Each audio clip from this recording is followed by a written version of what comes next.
When we think about reading, we usually picture ink on a page, but for millions of blind and visually impaired people around the world, reading means something very different. Braille. So, where did Braille come from? Let's go back to early 19th century France. At that time, blind people had very few ways to read. Some books used raised letters carved into wood or metal, but they were bulky, slow to read, and often hard to understand. Enter Louis Braille, a young boy who would change everything.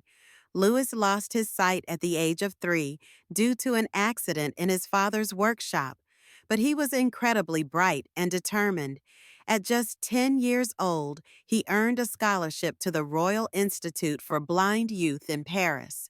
While there, Louis learned about a system called night writing, invented by a French army captain named Charles Barbier. Barbier's system used raised dots and dashes so soldiers could read messages in the dark without speaking.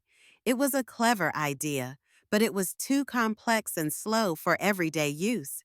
Louis Braille saw the potential, and by the age of just 15, he had developed a new, simplified system. His invention? A six-dot cell, where different combinations of raised dots represented letters, numbers, and even punctuation. It was fast, easy to learn, and could be read with a single fingertip. Braille's system was revolutionary, but it didn't catch on right away. In fact, it was officially rejected by his own school until years after his death. Thankfully, students and teachers kept using it anyway. Eventually, the world caught on. Today, Braille is used in over 100 languages and has been adapted for music, math, and computer coding. It's more than just a reading system. It's a symbol of independence, access, and dignity.